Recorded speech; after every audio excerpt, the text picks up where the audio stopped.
Hello, everyone, and welcome to tonight's conversation between Nazila Kivi, Jenni Laiti, and Maya Sialuk Jacobsen. Tonight's conversation will be on decolonizing technologies and crafting indigenous resistance.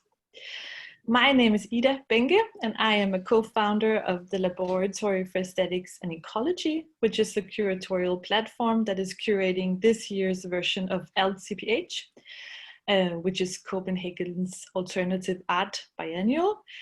And we're curating the biennial with the title Patterns in Resistance.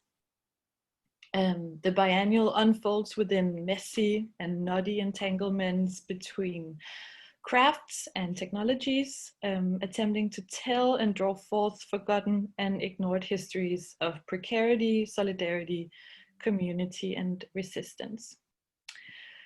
LCPH is hosted by Fabrikken for Kunst og Design, or the Factory for Arts and Design in Copenhagen. And due to COVID-19, almost all of our events and all of our artworks take place online. So I really just want to urge all of you who are listening to keep an eye on our website and also on our social media, where we upload new artistic and discursive material every day until September 19, which marks the ending of the biennial. So we have a few weeks to go.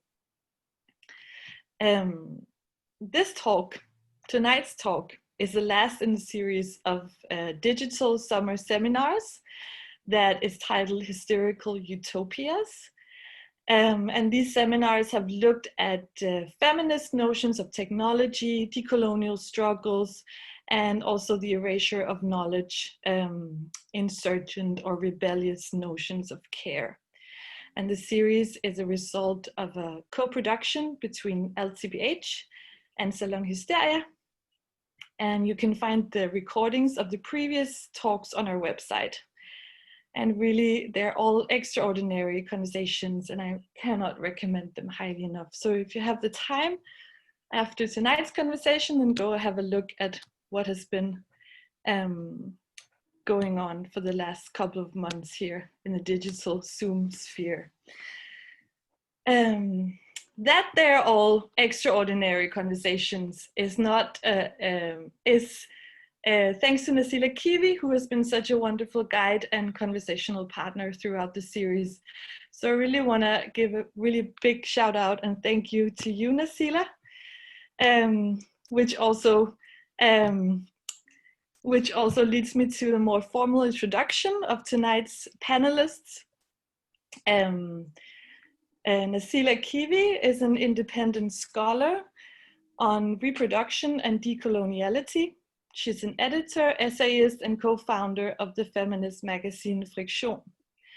She teaches gender study courses, and among others, she teaches the course From Witches to Cyborgs, Gender, Race, and Resistance. Nazila is also the founder of Salon Hysteria, which is a space for conversations on society, politics, and science. And then for this evening's two special guests, I'm really pleased to introduce Maya Sialuk Jacobsen, who is an Inuit tattoo artist, researcher in Inuit culture, educator, and lecturer.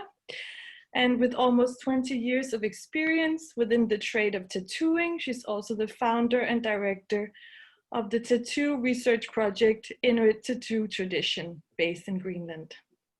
Jacobsen has traveled extensively in the Inuit areas of Greenland, Canada, and Alaska, and has educated several women in Inuit tattoo practices and pattern knowledge in collaboration with the Anchorage Museum in Alaska.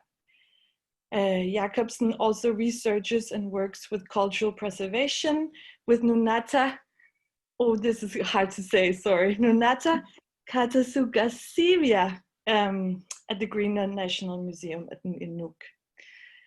And Jenni Laiti is the other panelist for tonight. Jenni Uni Aili Laiti is a Saami activist from Anna or Inari and based in Jokmak or Jokkmokk. In recent years, she has been advocating for climate justice and Saami rights. Laiti's artivistic work composes craftivism, culture jamming, direct action, performance, and community art. And I also want to say that after this conversation, we will screen the short film Gaidat Makat, or the English title Dissociate, which is an experimental narrative about an indigenous soul trying to survive in the colonial capitalist society. And the film is written by film director Suni Nusuniimi. So thank you so much to our three panelists, and thank you to all of you that are listening at home. I want to really encourage you all to use the chat function if you have any questions or comments, and I'll make sure to pass them on to Nazila, as there will be a Q&A session after the conversation. Is that right, Nazila? Yeah. And lastly, I want to make a people's acknowledgement. So as an organizer, we recognize Inuit and the Saami people as indigenous peoples of colonized Kalalid Nunaat and Sápmi. And this means that we also recognize the ongoing colonization on these lands. And with those words, I want to pass the word to Nazila. And thank you all again so much, the three of you. Thank you so much, Ida, for the generous presentation. And hi, everyone out there. I can see there are 60 people online. Nice to have you all here. And hi, Maya and Jenni. I'm really glad to also have the chance to talk with you tonight.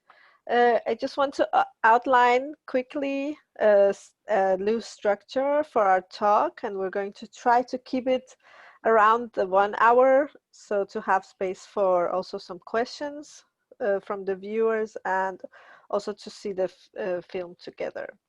So as we have done in the other sections, we're going to start with having you just give your own understandings of what you see by decolonization and how are your practices with that, and also the main messages in your art.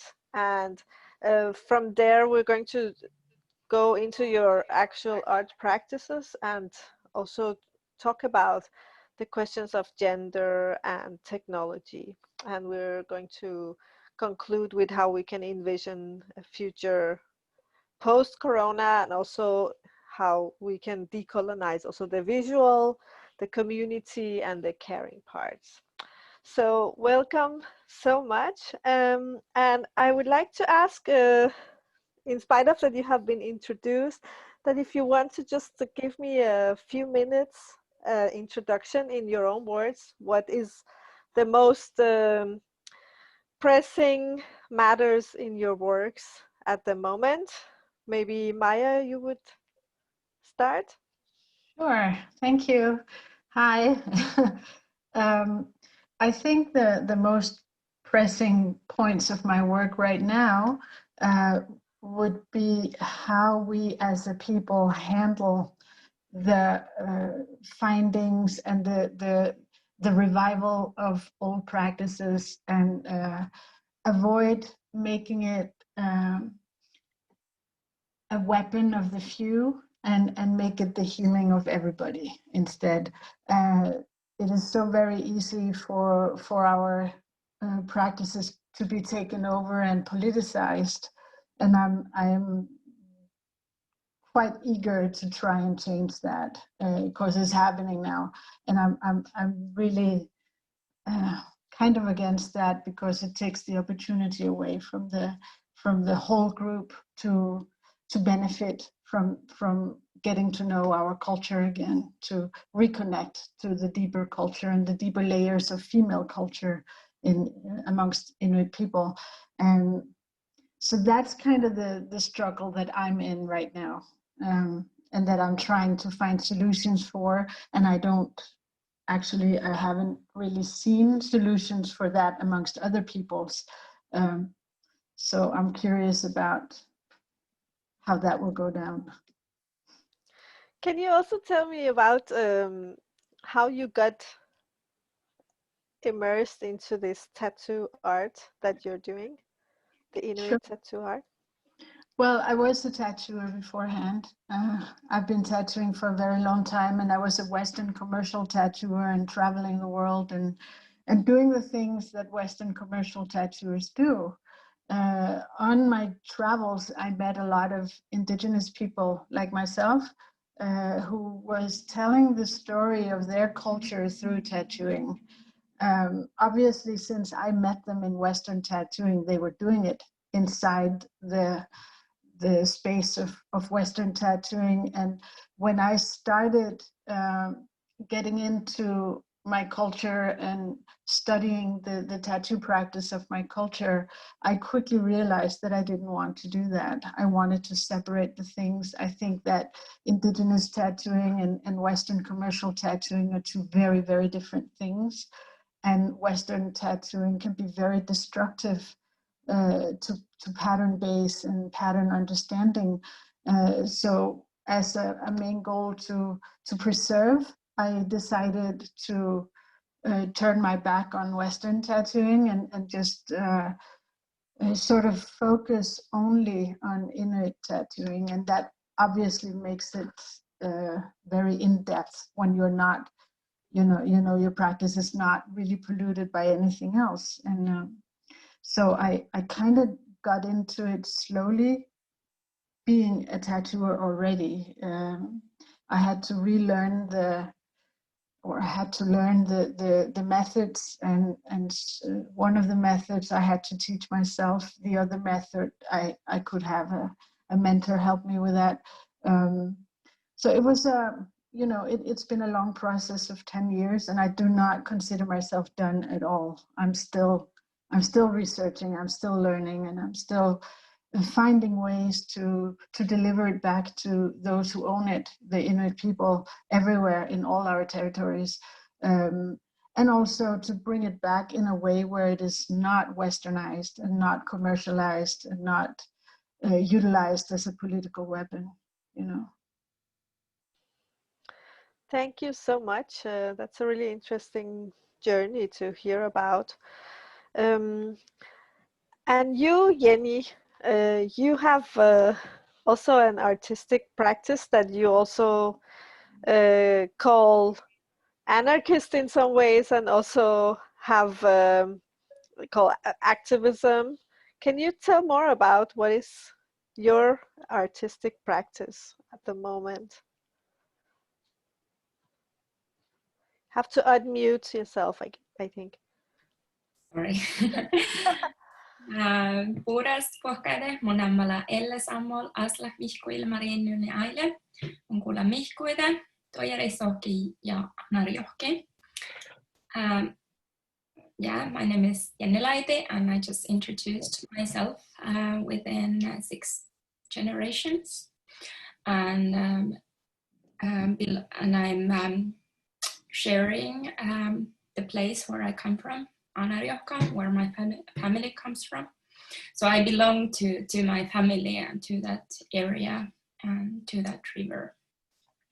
And everything what I do comes from that land. All the stories, all the patterns, my craft, and my skills as well. My skills belong to that place, to those people, to my community. So whatever I'm doing, so it's common, a collective property of my community. In recent years, I have been working quite much with different communities, Saami communities, about self-determination, self-governance, and this is it is my calling. The land is my calling. That is what I want to protect. That is where I want to belong. That is the thing that is the relationship what I want to heal every day. So I'm still working with these issues, but as well I have been working quite much with the climate justice, because I believe that that injustice anywhere is a threat to justice everywhere. So justice is really my calling, and I'm that's my passion. I'm driving for it. These recent years, when I've been working with communities, so healing has become one of the most important tools, but also like goals or like a way of working. So it has like it is not maybe always that okay, we do this for healing, but when we do things together, for example, just work together outdoors in the nature, or just drink coffee, so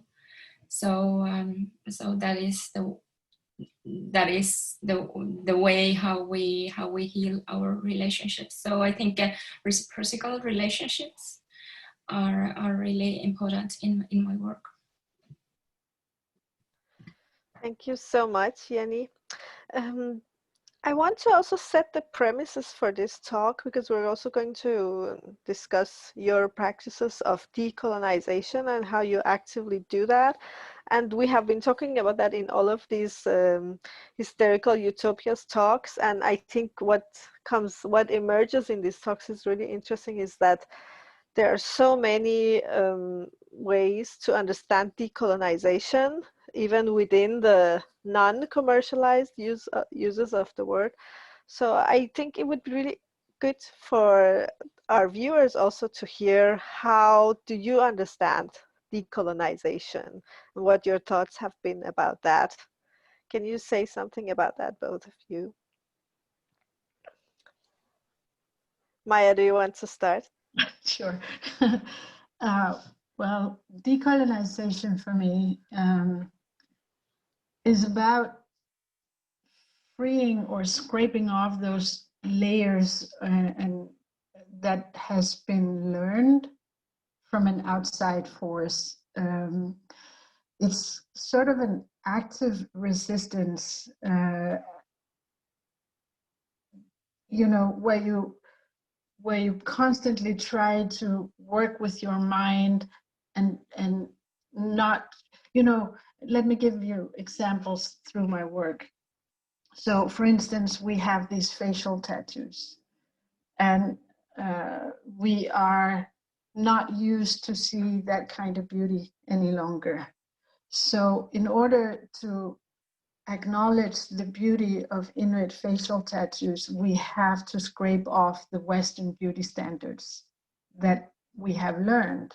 We also have to scrape off many other types of information, and freeing our mind and learning to have the worldview as our people had before contamination, you know, it's like before the cultural contamination is what I strive to do.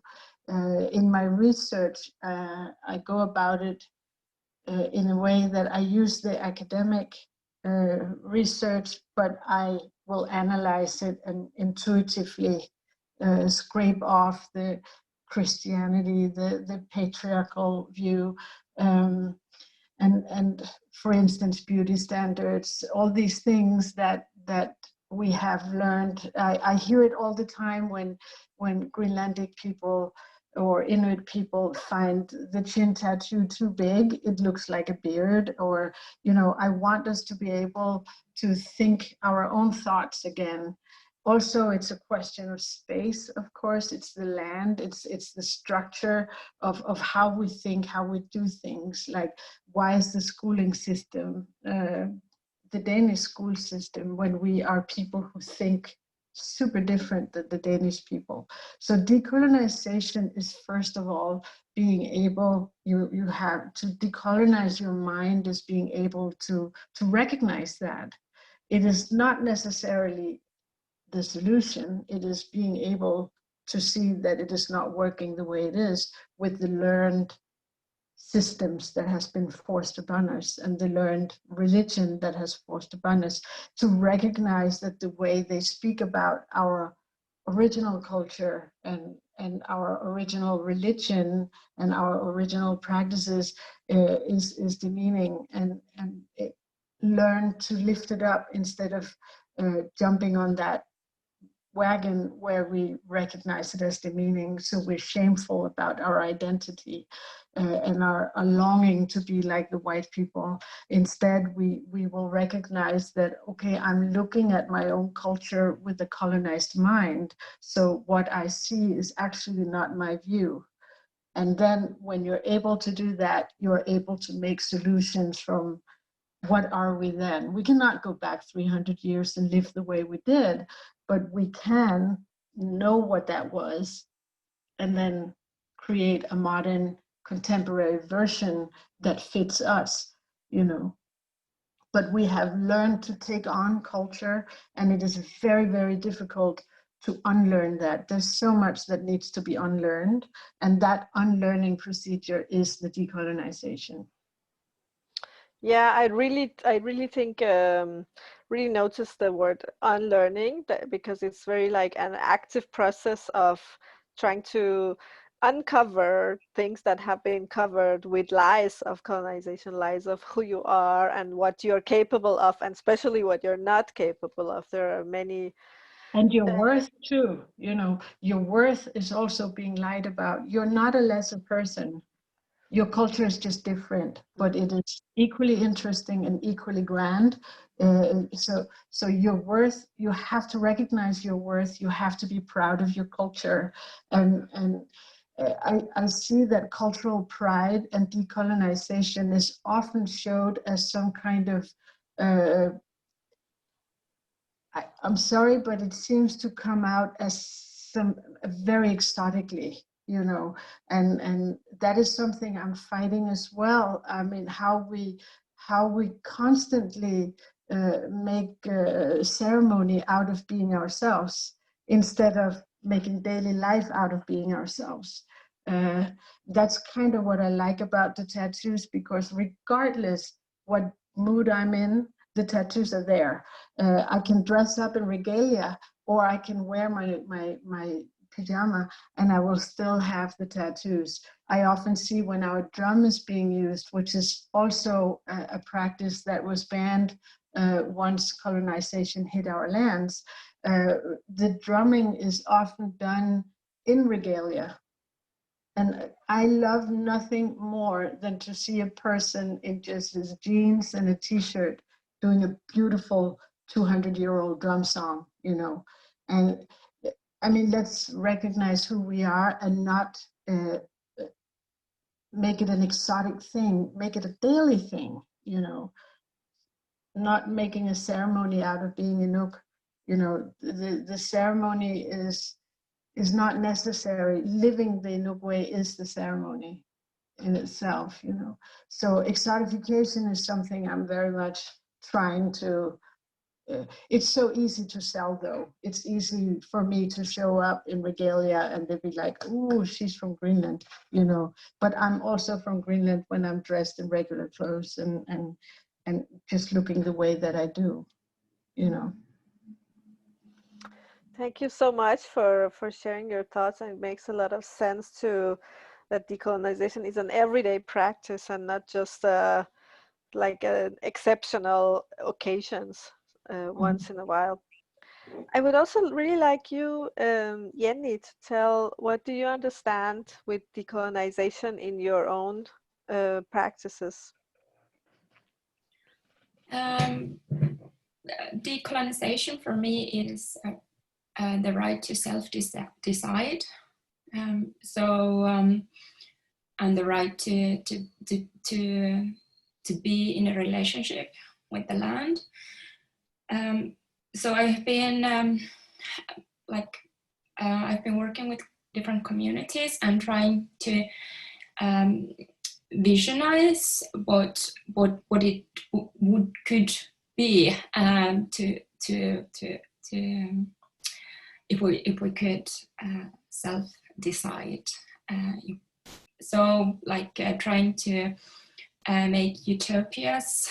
A few years ago, we declared a moratorium on a small island in Depno River, and started to self-govern that island.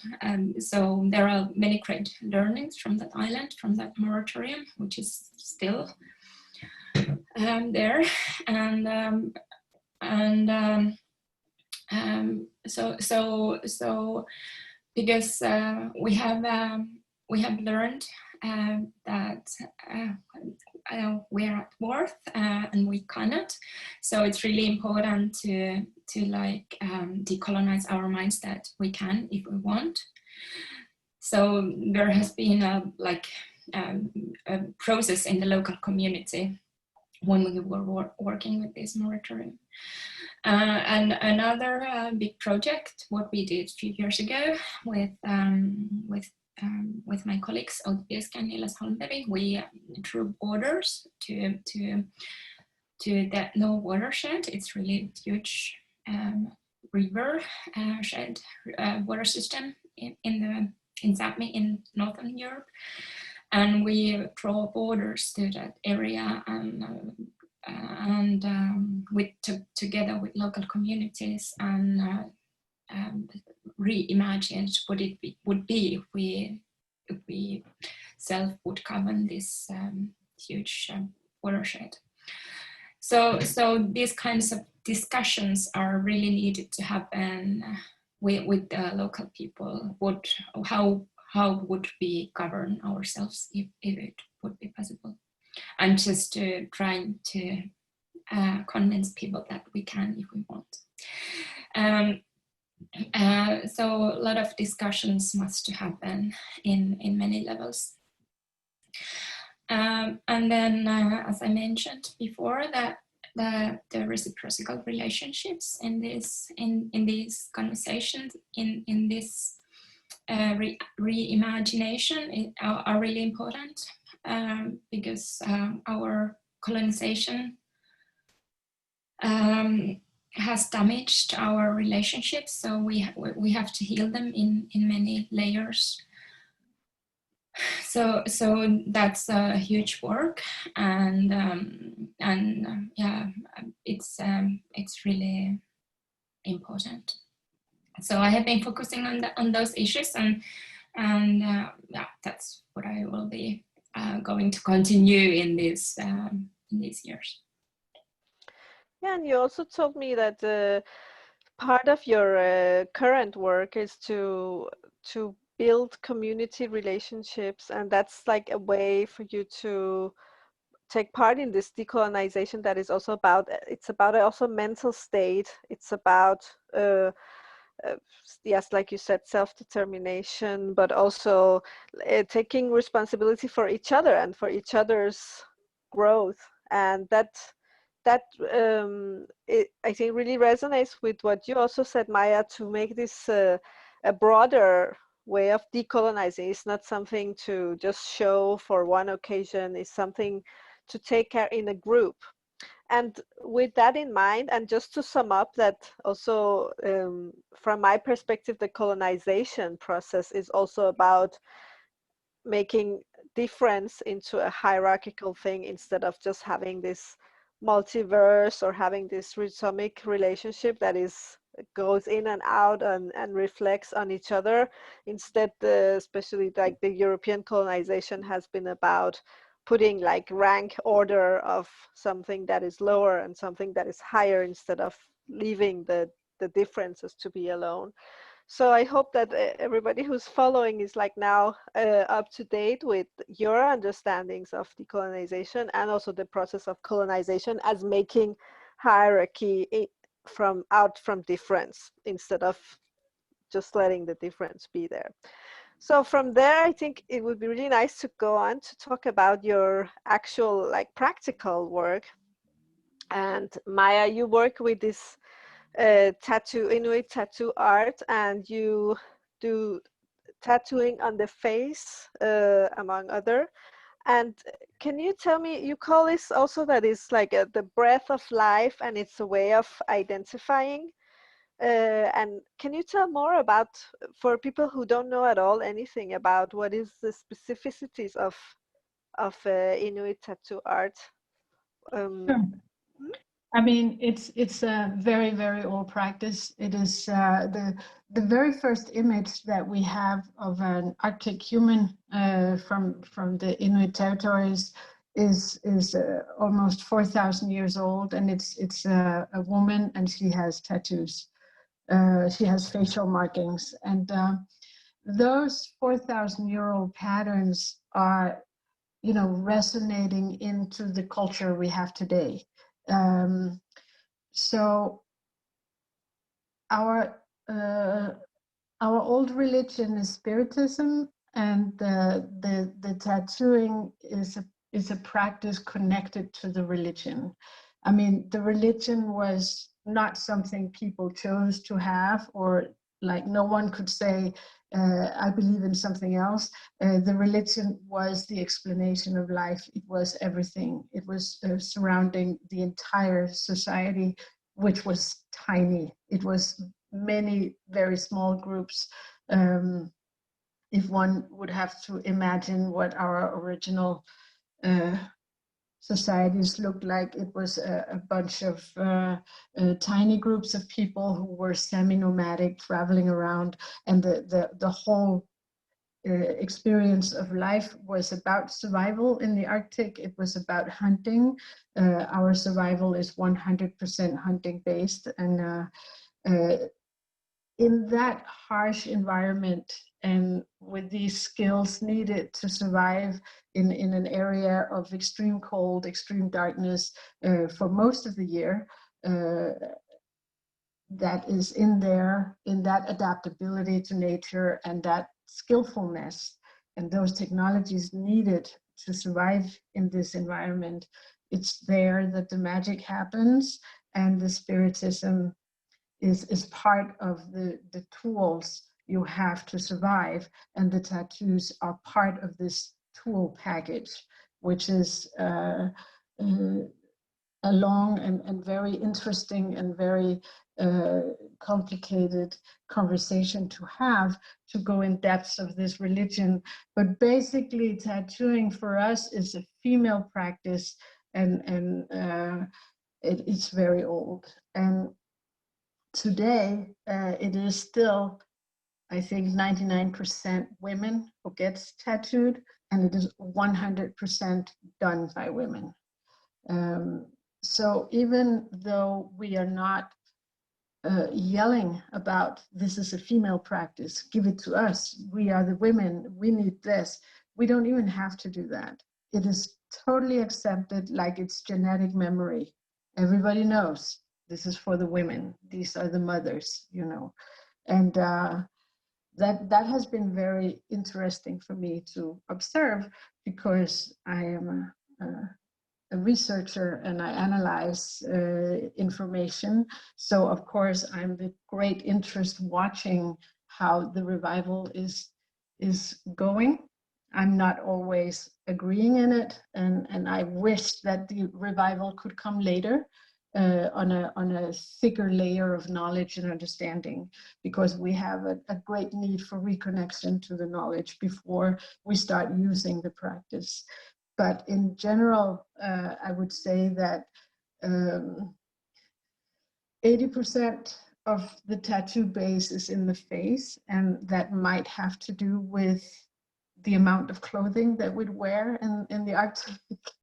It's what you see. But according to clan, tribe, where you come from, geographical and demographical, decides which patterns that you have. And unlike Western tattooing, where the client decides what they want, Inuit tattooing, like any other tribal tattooing, it's not the client who decides what they get. It's their tribe affiliation, it's their clan, it's the hunting type they live in. Inland Inuit will not get seal hunting harpoon amulets, obviously, and so it's very logical, but it's used primarily without using this language that there is in it, because people don't know it.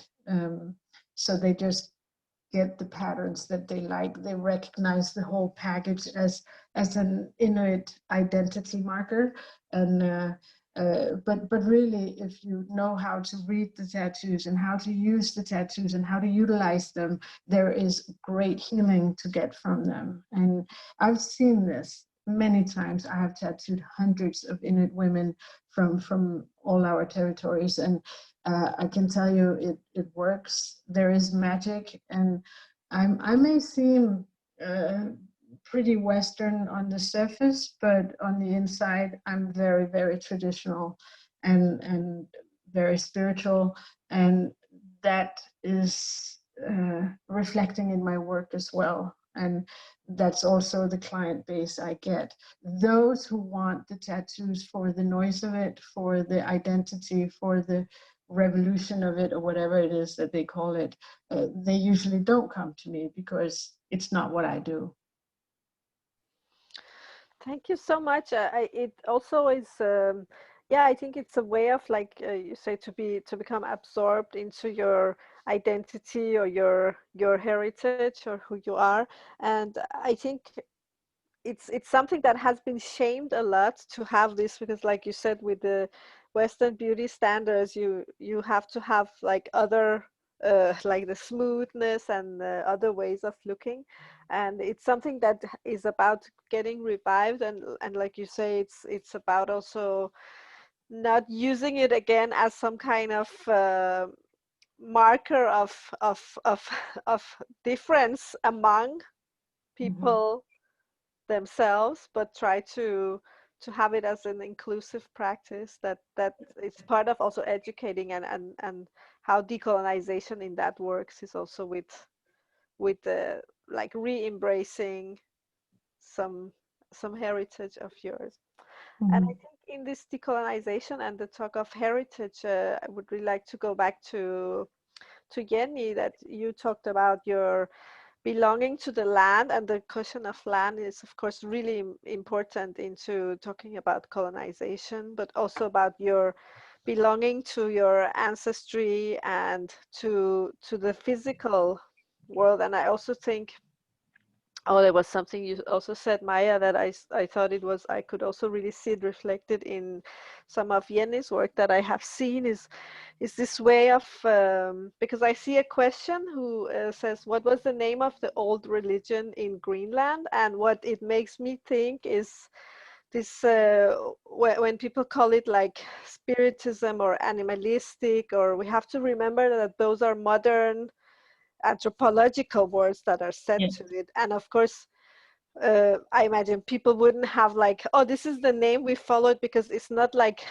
a supermarket where you choose from, but it's more like a philosophy of life, and it's a way to see the relation between yourself and nature, that it's all alive in that. Yes, actually, we have no name for it in our own language, because it was not a conversation. It is just life. It's living, you know.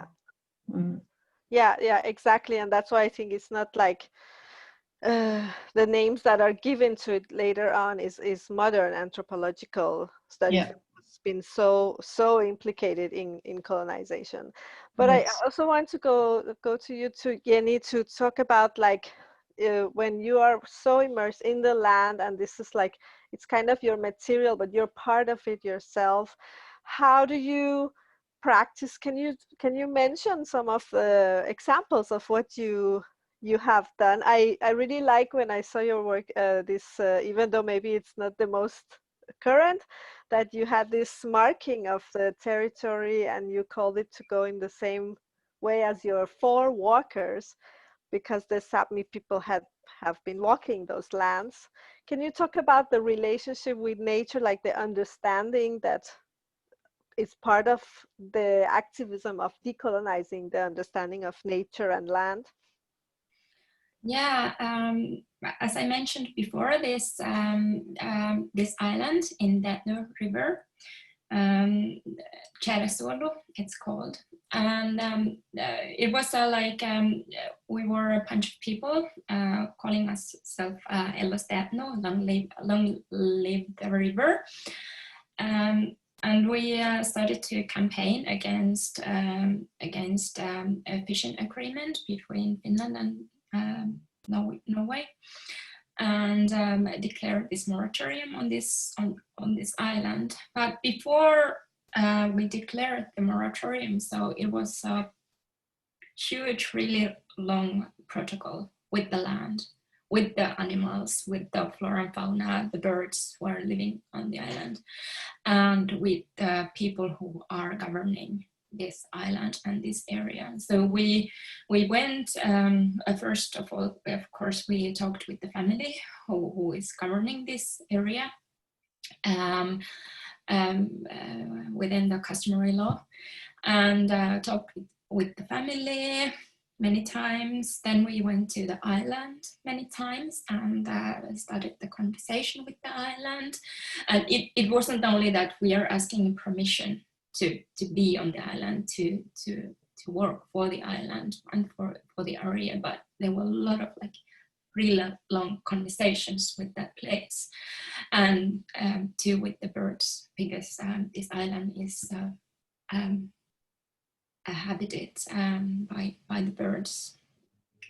So and it's not like in our traditions, it's not like if I want to have some kind of traditional skills in somewhere, it's not like that I can go to my relatives and just ask, hey, how about this? Can you teach me this? It's not the 1 hour session and then you're ready, because you have to go to that person many times, many weeks, many months, maybe some years to learn those skills. And it's a totally different way how we live in the Western society. So we it was really a deep learning process how to do reciprocal protocols with the land, because none of us had knowledge about it before. And of course, everything is based on consent. So and every time we went to that island, every time we go there, and we still go there. So we first ask the permission to go to the island. And sometimes we don't get the permission, and what we do then, we don't go there. So there is the communication, and as we say it, we speak with the earth is really important. Another concrete example how the land is teaching us, we, as I mentioned, this other work with Outi Pieski and Niila Salmberg, we made this rajatuma when we drew borders to this Decolonizing watershed. So there were 8 huge installations with poems in 8 different communities, and those poems were messages from that place and from that people from those communities, and we made those installations together. And the first installation, there was this text, the question is the land, and the land is the answer. And what happened 1 year after that installation had been there, it blew it away, the first question, and there was only land is the answer. So kind of land is the answer, and we don't have to ask that, what is the question. So in many times when we work together with the land, with the local communities, so we just have to listen and ask for consent. I want to give an example of how this understanding of the land can be seen in a completely different way than the Western colonized way of seeing. And the relationship with nature, because often even the questions that are asked depart from a a colonized way of seeing like who owns this and what is the name of this and how do we dissect this, and that's not the way things are done, because there is this idea of wholeness of everything. And I think something that's really interesting is a group of people in the around a river in the Amazon forest that have succeeded in having acknowledged a river as a sentient being, so kind of as a person with the person rights. And in order to do that, like, or by doing that, they have managed to sue if there are factories that pollute in that river. So to I mean, that's the way of like to understanding is to see nature not as like this resource for income or for infinite resource of profit or something you just like have to use up until it's done, but more as like a circular or a cyclical way of being. And I think that's one interesting example, but I'm sure there would be more than that. So it's also to stress that as we are going to move on to talk about also your understanding of technology, is that also it's not it's a, again, very Western way of seeing things is to divide it so sharply into nature, technology, or life or not alive, or women, men, or also with this whole gender thing that we're talking about. So I think just before we go on, Jenni, I ask you to show a picture. I think if Ida is with us and you would do us the honor of showing the picture that Jenni sent, maybe you can tell us more about what it is. If you're there, Ida. I'm here, but I don't have Jenni, where is the picture? Sorry, I didn't. In the email that was sent last night or this morning. Oh God, wait. Oh, it's okay. In the meanwhile, let's talk about. All right, you have it? No, but I just give me. Yeah. Don't worry. Don't stress about it. I want to like talk about, because we are talking about like this crafting decolonial technologies. And usually when people talk about technology, we have been, again, this like colonizing the minds that technology is something that has been invented by men from basically 4 countries in the West, like Germany, France, USA, and England. And we are teaching that, we are learning that this is like only, that's what technology is, that you also mentioned it, Jenni, that it's like a very masculinized thing. Oh, can we wait with the picture for a second? Thank you. Let me know when you read the picture. Okay, good. Yeah, thank you so much. And Jenni, can you talk about when you use crafts, like how do you decolonize the understanding of what is technology? Yeah, I come from a family with master of crafts in many generations. So in my family, like creativity is the best skill what you have, and the whole community is inspired by creativity, and everything what you do, you have to be creative, and that's kind of defining to as we call it Saami Doche, like the Saami crafts. So it's and that's the skill, the most important skills what I want to teach my children too, that they learn to become creative, because in these Arctic conditions, whatever happens, you have to be creative, because when you are on the tundra or in the woods, if your slide gets broken or something, so you have to fix it. Otherwise, you don't survive. So this is I think that's really important. But I think as too, when we're talking about colonization and decolonization, so instead of being complicit with colonization, so technology can contribute to the construction of alternative ways of world making. So that is what we do. We remake the world with the crafts. I don't know if it's exactly that. I saw some really interesting pictures of your other work that you had taken, like a so-called modern objects that were, for example, made of plastic or metal, and then mix it with bones and other things to make these demarcations of the Saami land. And I think that's really interesting with both what you say and Maya is like that decolonization is not necessarily the rejection of everything so-called modern or everything that is from the current world, but that it is something that is in some kind of interchangeable and that it can be incorporated into your works and your practices.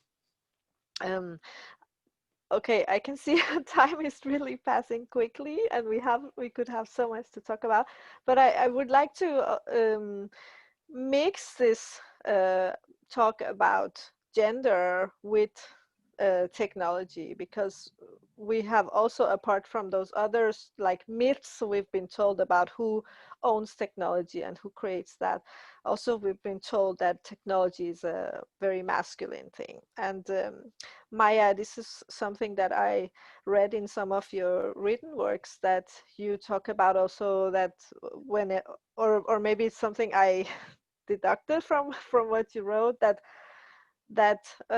whenever Westerners have come to describe the Inuit people, they basically only describe skills of men, or what they see as men's skills, and very often it's not even completely accurate, because they mix up who has what skills, and they just assume that every person who has skills is a man. So that there's also this kind of colonial thinking that's put down upon understanding of gender in indigenous populations. Maya, can you say something about what are your thoughts about like technology understood as this highly refined skills that have been advanced through thousands of years, and then the question of gender, because it's something you also mentioned in the opening. Yeah. As Inuit, we are originally this hunting-based culture, and what the anthropologists would call us like the higher hunters, you know, and in those types of people, in that category of people, the division of jobs is always very strict. So you have like what the guys do and what the girls do. But in our perception of life, it is more the task that is feminine or masculine, not necessarily the person doing it. Obviously, there is a bigger amount of women doing the feminine task, which would be sewing and preparing the meat and collecting things from the Nuna, from the land, and taking care of the children and holding the settlement safe because the men were away, you know. And the male task would be to, you know, hunt. But each person would have the responsibility of making their own tools, for instance. So the needles for the female task of sewing is made by the women. The sinew thread is done, it's fabricated by the women, you know, or fabricated, you know, extracted from the animal and turned into sinew thread by the women. The amount of technologies that goes into crafting Arctic clothing is something I could talk about for hours alone. I mean, the knowledge on which animals you place where in your suit, like you have to be able to sit still for hours in -30, and then you have the mobility in the clothing to actually throw the harpoon and then run to the animal before it disappears. So there is something about holding the heat in, but also letting the heat go when you suddenly run, so you don't get wet and sweaty and then sit still again, then you will freeze to death. So there is like a Gore-Texy technology in Inuit clothing that is, I find it very underestimated. How to do waterproof stitching is something both men and women can do, because it's used both in clothing but also in dressing our boats, the kayak and the umiak. So this summer, my good friend and sometimes maybe a little bit my colleague, is a guy who works and preserves knowledge on kayak building. And during the lockdown of this COVID nightmare, we built a kayak for my son in our backyard here. He was stuck in Denmark going from Alaska to Greenland, and we had a couple of weeks and we were like, it's the best time, we're going to do it now.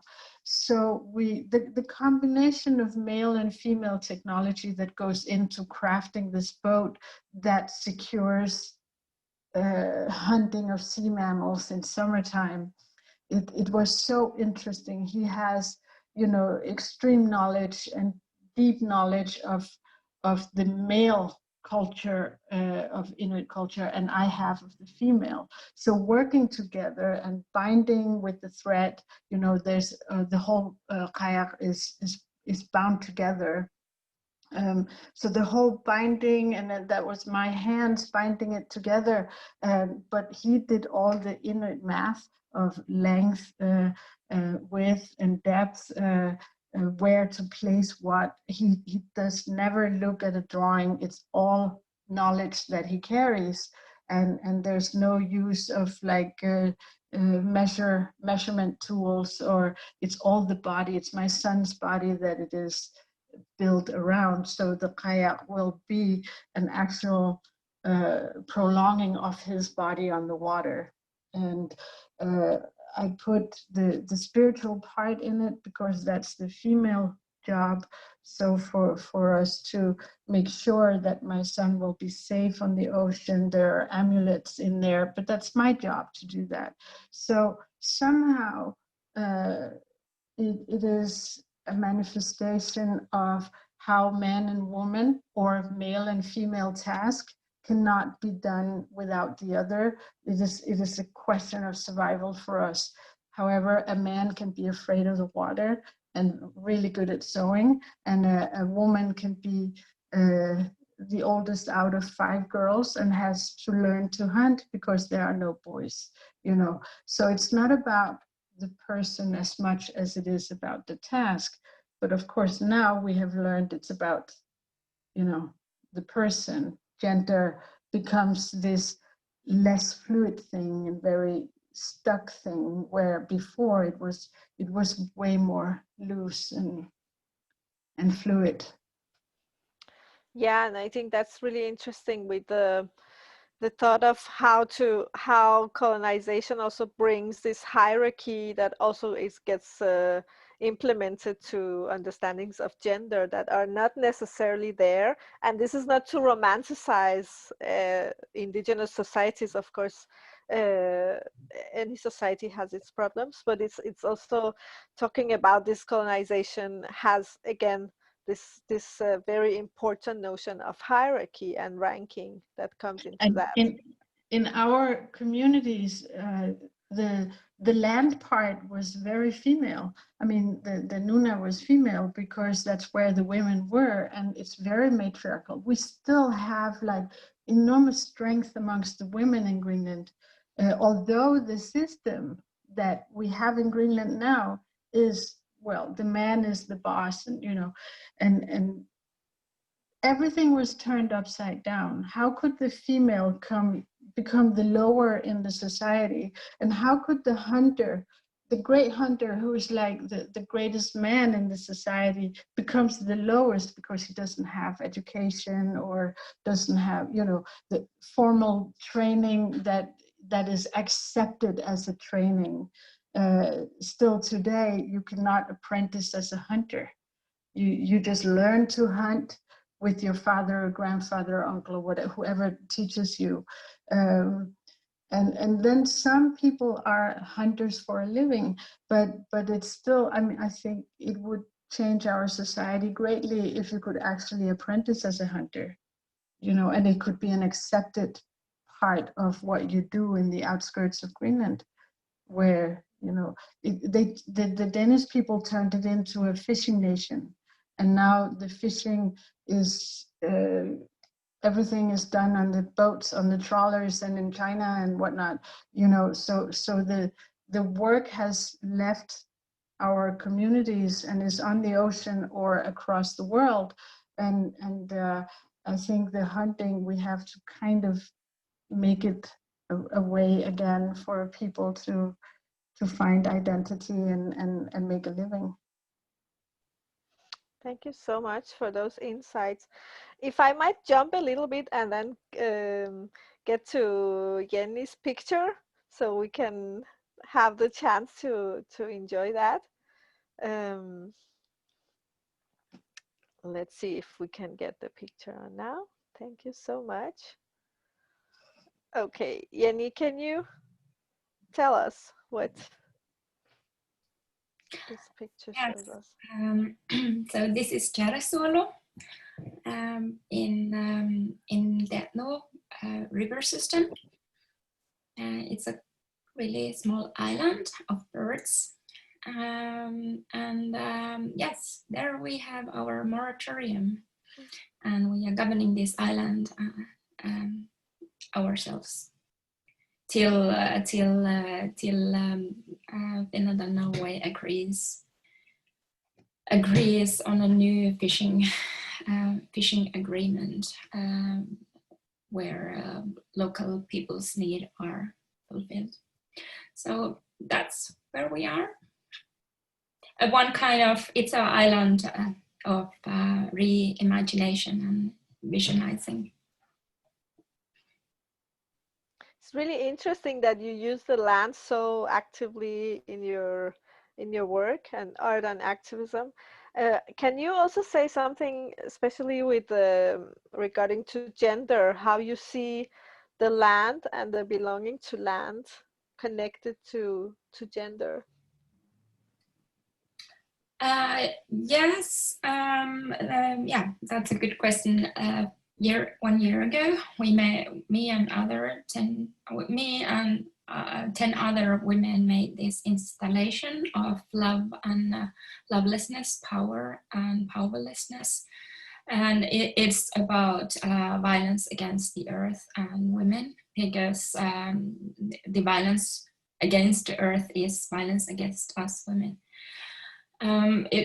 We wrote our stories into a shoe lay, and it was one installation, but we also like made installations in those places where the violence has happened.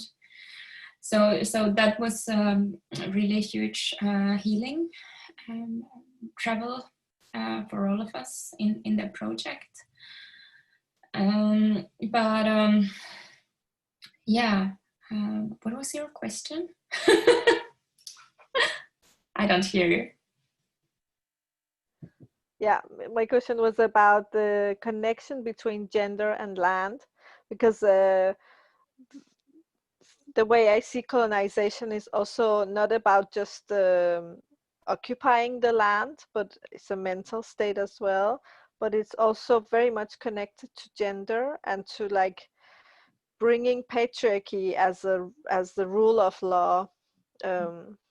I can give one example, is from the Nigerian gender researcher Oyeronke Oyobumi, who has really researched a lot about the sorry, I don't remember the name now. It's not the Igbo culture of Nigeria, but another, and it's something that's very interesting is when she went and looked at the historical track records of the British, who tried to make these like lists of who is who and who is the king of what area and who is ruling over where. Then she found that they had written a lot of names as like local kings as they saw it, and later on she found out that a lot of those who the British assumed were men were not men at all, they were women. But the British couldn't imagine that there could be women rulers in different areas, so they just naturally assumed that those were male names. And one thing I think is interesting about that is that this ownership of land that hasn't really been genderified or gendered in many indigenous societies is something that also came with colonization, in that it was either ascribed to men that they owned the land, or it was ascribed to, like, there was this hierarchy of the men of the colonizers and the women of the colonizers, and then the colonized men, and then the colonized women, and they made this hierarchy again, and then ascribed some land to the men of the colonized people or indigenous men. And I'm just thinking about when you work with your, like, I don't know if it's correctly termed as you kind of reclaim some of the land, or the understanding of the land. Like, what is your thoughts about gender? I think you already mentioned some of that violence with land and gender are kind of connected very closely with each other. Yes, they are. Yes, yes, indeed. But when I'm it's really like every second woman has experienced violence in Saami. So and I think that rate is much more higher. So there is like really much violence in our society towards women. And all of us who are working in this system of patriarchy, so it's an everyday fight. But yeah, I would like, I would like to think more about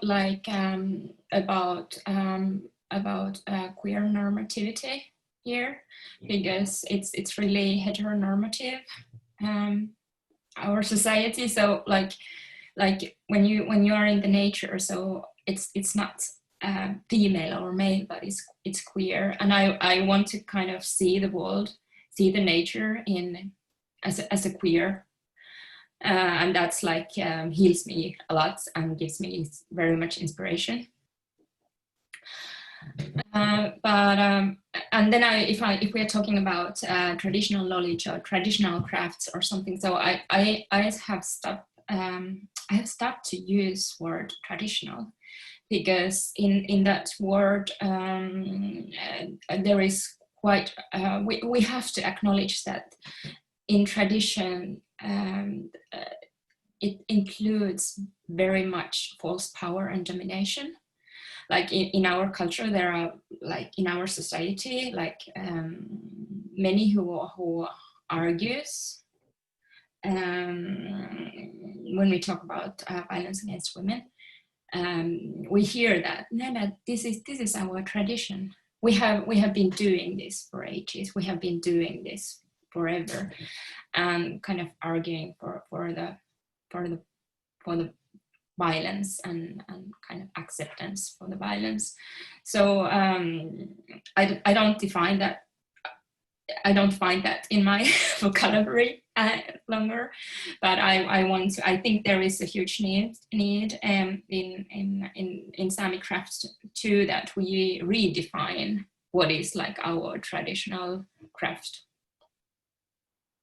Yeah, and also this whole process of maybe like ungendering or trying to reclaim the non-hierarchical ways or the more spectral ways to see gender that is opposed to the colonial. I just asked the listeners if they needed a break, and I think maybe a 5 minute would be good. We are not completely done with all the subjects, but we also had a lot. But what do you think about taking like just a 7 minute break and then come back and have your like concluding remarks about envisioning futures of decolonizing crafts and technology, and then from there take some of the questions that have already been. What do you think of that? Sounds good. Yeah, okay. So let's say around 20, 23 past 6, we'll meet back here. Very short time. It's just so we don't exceed and we will still have time for watching the beautiful short film and also taking questions. Okay. Okay. All right. Have a nice little break. Thank you.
Hi.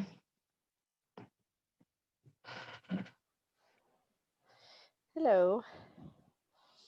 Hello.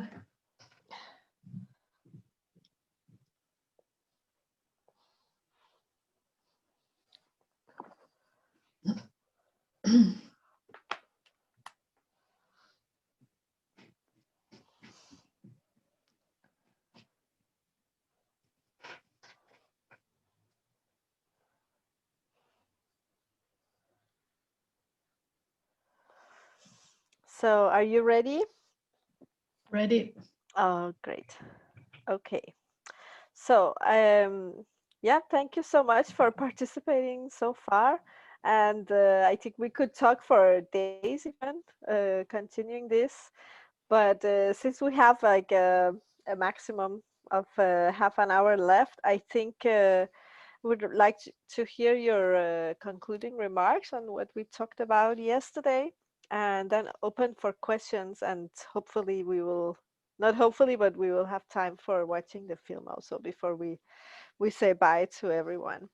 So, Maya, I also ask you to think about a bit of thinking of inspired by Jenni's remarks of how we could envision a future. You mentioned already the whole COVID nightmare and how it has been very disruptive in some ways. In other ways, it has maybe also disrupted some negative things, um, or made some things more visible to us. How do you imagine like a post COVID-19, if it ever comes? Of course it will, but it seems like a very long waiting time we have to do. How do you imagine a future where you feel that you're not that we will reach the goals because it's an everyday practice, but how would you imagine the future of your work and the way you see community going? Well, I think what we have learned from the COVID experience is that it does not make sense to travel as much as we have, and to use airplanes to go somewhere for 3 days. I shamefully admit I once went all the way to Toronto in Canada for 3 days, which is crazy coming out of Europe. And so I think what we have learned from it is maybe to take time to immerse ourselves, to dedicate time to a fuller and more in-depth period of work time. I see myself in the position, the luxurious position of having grown children, and so I can now go to Greenland, go to Canada, go to Alaska, wherever I'm going for a longer time, and immerse myself in the work. So I imagine that to bring the academic side of my work back to the land and do my research and my writing closer to the land where it belongs also will have an effect on the work. Usually I will go to the land and I do the research or the teaching or the lecture, whatever it is that I'm doing, and always accompanied by tattooing of women. And then I travel back to my base in Europe and I start writing and analyzing, and so it is a very like a parallel living kind of weird situation. And I think that for my work, it will mean that I will focus more on doing things more where it belongs, spending more time there. So some kind of local attachment to your work. Makes a Yes, lot I of mean, sense. in Denmark, we are not allowed to tattoo faces and hands. So my tattoo work has to be based in Greenland, where the tattoo regulations of Denmark are not reaching.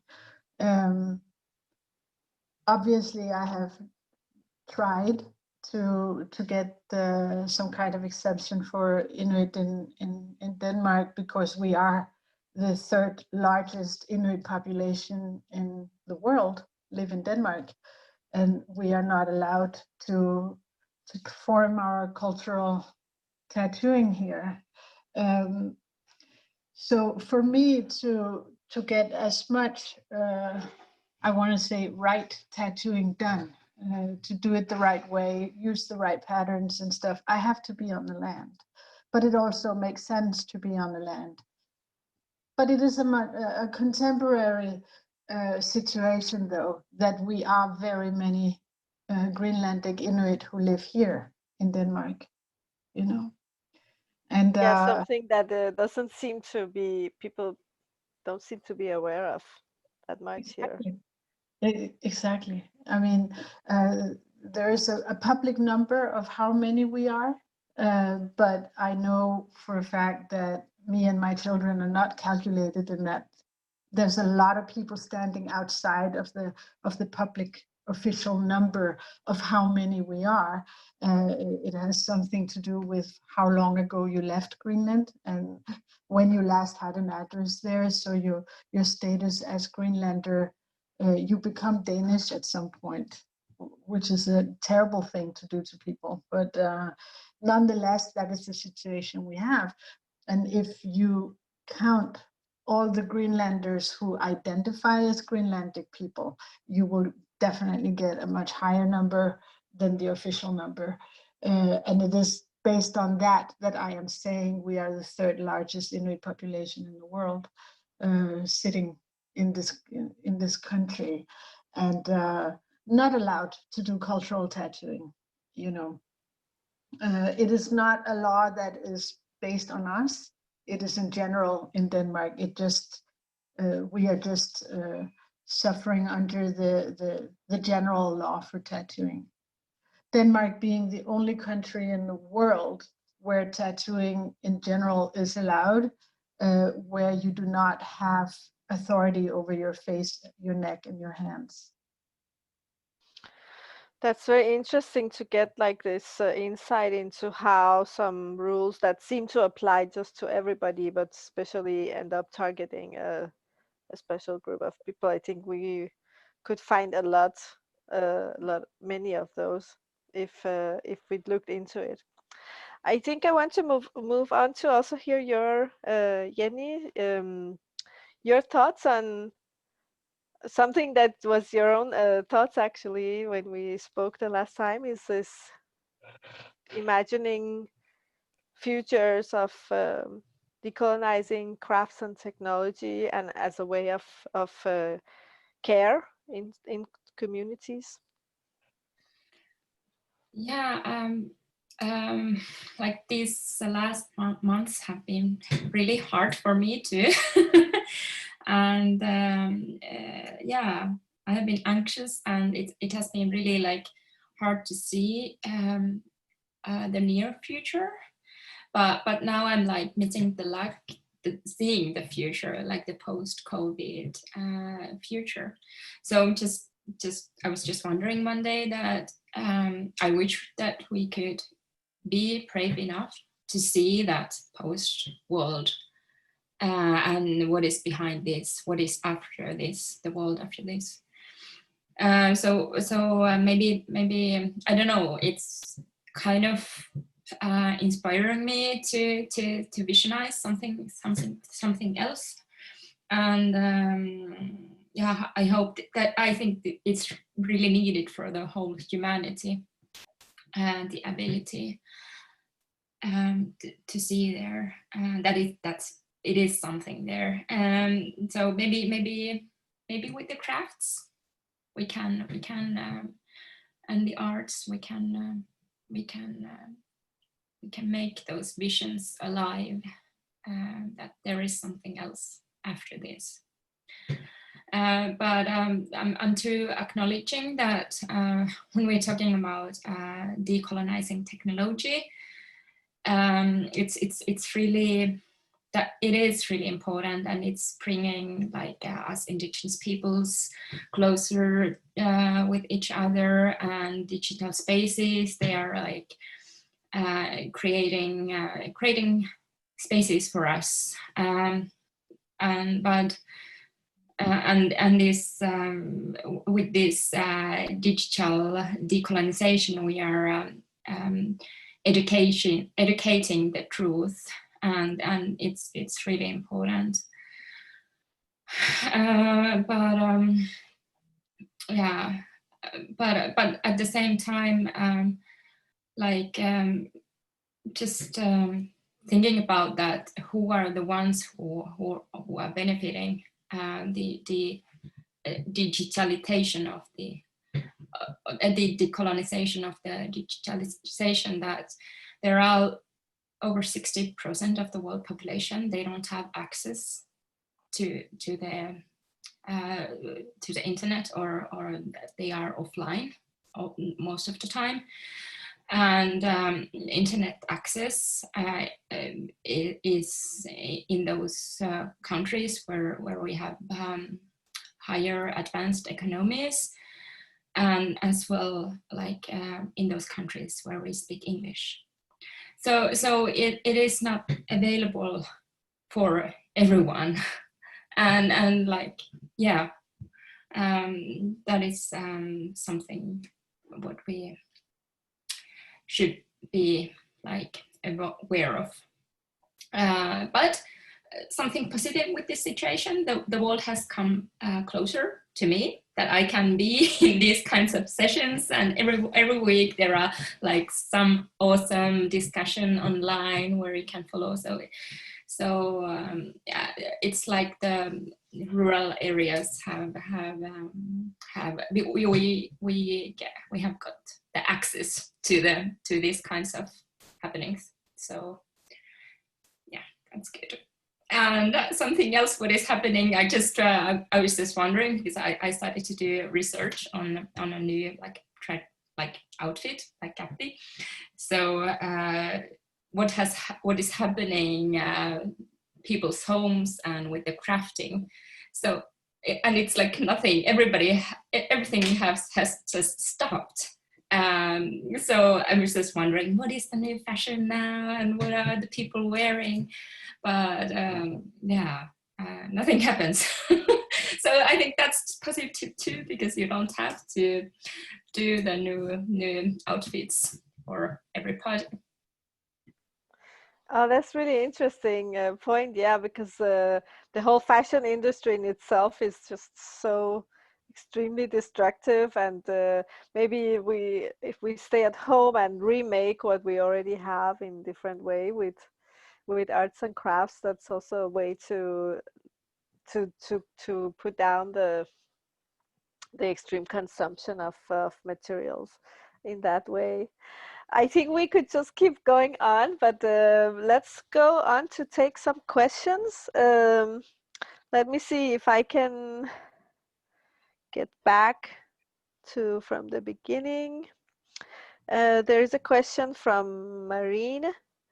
Dear Maya, thank you so much for your words. I would have a specific question for you as we're talking about marks and visibility. Do you think that Inuit traditional tattoo can be a facilitator of racialization? Parentheses, kind of acting like a stigma in the white gaze or non-decolonized minds? Yes, absolutely. I think you know, this is one of the reasons why I would not tattoo someone who is very, very young in the face. I think it takes, I know I live in Denmark and I have facial markings, so I know the reactions of it and the amount of questions. But, you know, I'm 50 years old, I can do it. I think if you leave your homelands for the first time to go study at the university in Copenhagen or something like that, and you are away and on your own, and you have something as exotic as facial markings, definitely it can be it can be a challenge, I'm sure. It takes a lot of, you need a lot of text in your mind to have those conversations, and you need a lot of backbone, really, and to have the conversation of the Western mindset versus the Inuit mindset. I think maybe the political folk who are, you know, having the little chin tattoo to show their affiliation with resistance or whatever it is that they have in their mind, they have a different text than I do, you know, but there has to be some kind of text, some words, vocabulary that you can pull out no matter how upset you are and speak your truth, you know. So definitely, yes. It's already hard for Greenlandic people to get an apartment or a job, and I think we should not make it worse for ourselves. So it's a balance,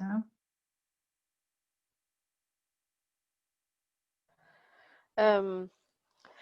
This reminds me of something also I talked with you about, Jenni, that talked about this visual way of reclaiming identity, and for example with crafting, now we would say traditional, but what I would say, or indigenous or original clothing. How do you think of like the balance between stigma and like how do you balance that between being stigmatized and reclaiming your own identities?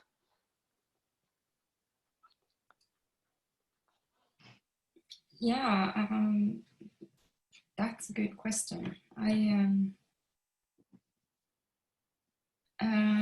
First of all, I protect my spirit, so I go to those places, safer spaces where I can be the person I want to be.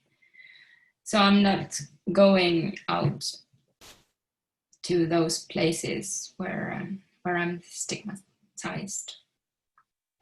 But I know many people are experiencing stigmatizing and racism because of what they are wearing. Yeah, I I don't know how to answer that. No, Just to test that we all have to protect ourselves, and we choose ourselves how to do it. Yeah, we don't have to use ourselves as what do you call, like walking dart marks for other people to target. There is another question for you, Jenni. It says, what advice do you have for a non-Indigenous person who wants to learn how to practice reciprocity with land, especially as a newcomer to specific land? Yes, I think there are two very important things, and they are really easy. To listen, to learn to listen, and consent to ask, and you get the consent or not, and you listen to that. And of course, when you are in reciprocal relationships, so you get, you ask, you get, and you share. And there is this some kind of protocol of it, which says that you always have to give more than you get.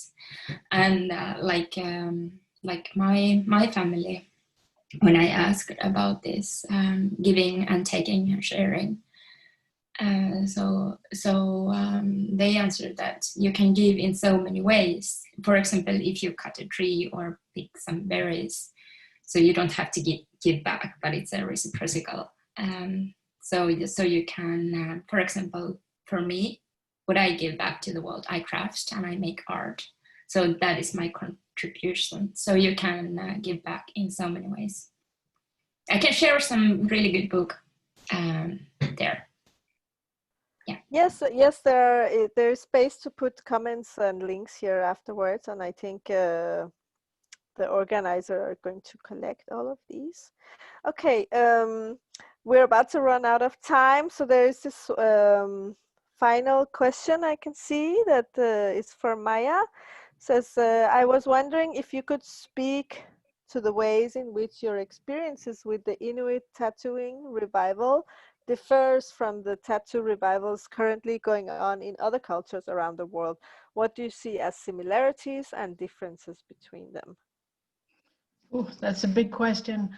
The similarities I see is that very often the tattoo practice is being used in a Western way, where the client asks for specific patterns or have requests that they need some type of specific healing or statement through the tattooing, instead of going to a tattooer who knows how to use it traditionally and using the ways and the language in it.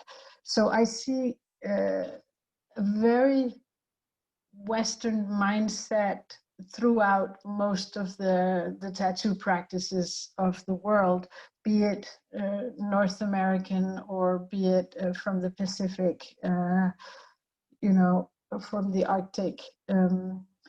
But where Inuit tattooing stands out is obviously the female part. Also, it stands out by practically not being part of the Western tattoo scene. I mean, you don't see Inuit tattooers at tattoo conventions, but you will see Maori tattooers or Samoan tattooers, etc. We don't do that. We are working in the communities in our different ways. We're not all on the same goal or the same method of using our practices, but we definitely have that thing in common, that we're working in the communities and for the communities.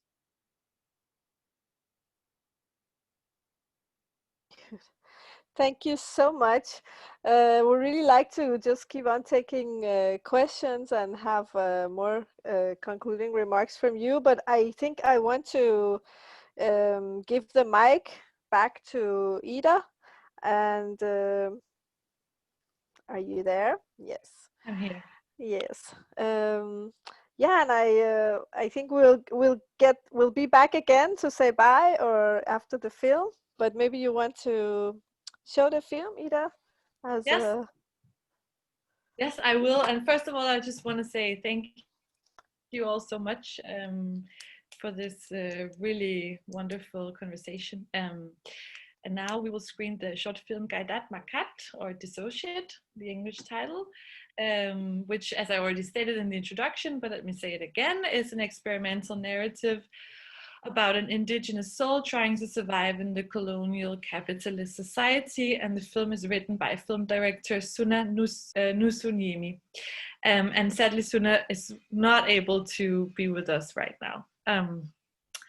The award-winning short film is Nusuniemi's commentary about the ongoing colonialism in Saami. It is about how the bypassing of Saami communities' consent in order to develop colonial projects, such as the Arctic Railway, is a slow violence towards the Saami communities and their lands.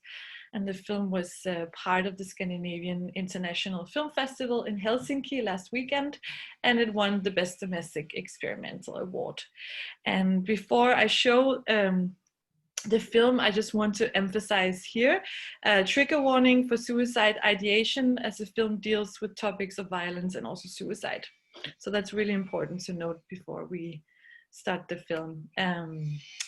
It's around 3.5 minutes long. I'd say we watch it all together and then we reconvene and say goodbye to each other. So I'm just going to try now to properly share my screen with all of you. Let's see if it works.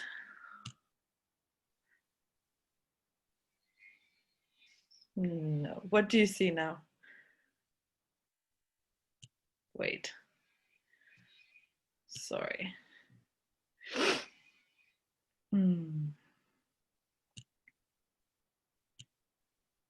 Let's see if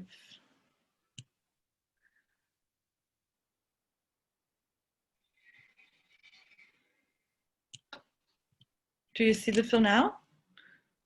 Yeah. Yeah. Good.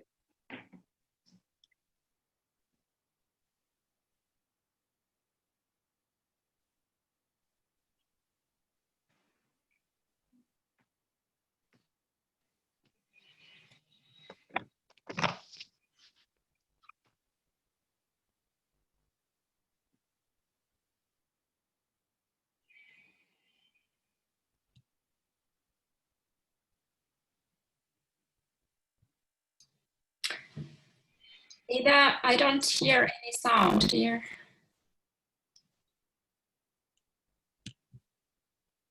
Okay, 2 seconds. Sorry about that. I am going to try and see if I can. Let's see if this is better. I'm just going to start from the beginning, okay? Now? Yeah.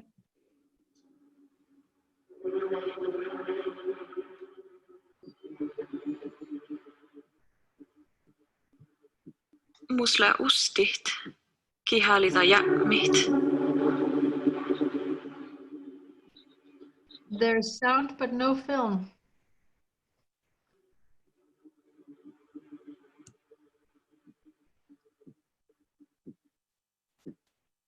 Is there film now? No.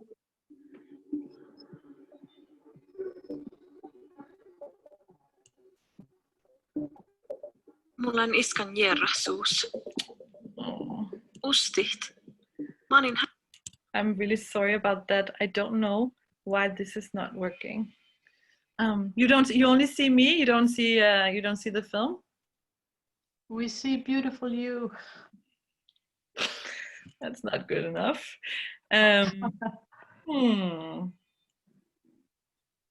Okay, let me try one last time. And if not, I just simply will, I think we'll have to say goodbye and then just encourage everyone to go on the website and watch the film. But it would be so nice to do it together. There is a, it's on YouTube from now, right? So maybe Yeah, we can exactly. put the link here and we can watch it on our But computers. listen, the first time when there was no sound, was there also no video? There was video without sound and then there was sound without video. Okay, well then let's see if we can make it work now. Let's try one last time.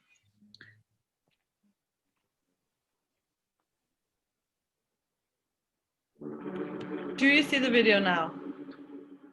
Nope.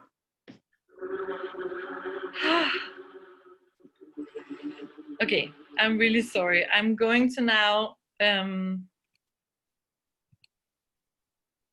going to send out this link to the chat, and I just want to encourage everyone to have a look at the video. Now I really want to see it. Exactly. Suspense. Yes. Maybe you did it on purpose just to make it even more. Exactly. We just now wait. Let's just give people 4 minutes to open the link and watch the film, and then get back to us, and then we'll say goodbye.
Thank you so much for showing it.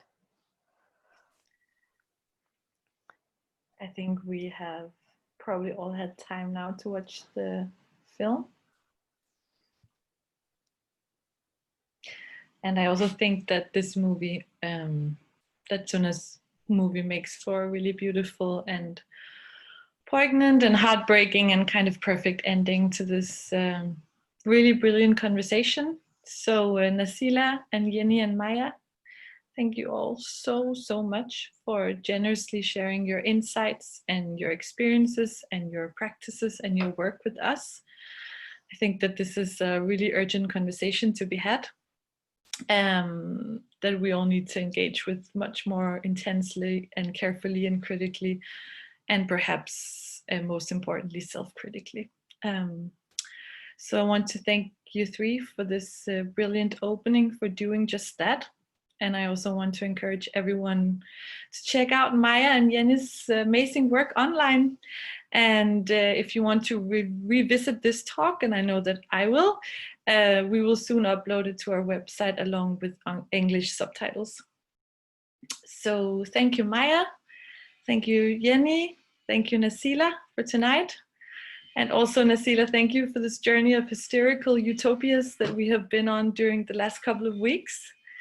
I also want to add a heartfelt thank you to Suna for allowing us to screen her beautiful film.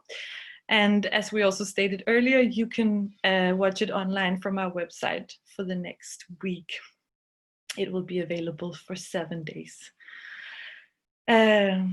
Thank you also to all of you who stayed with us through this conversation. I'm wishing all of you a great and peaceful evening. And I think that's it for now. No? Do you have anything, Nazila, that you want to add, or?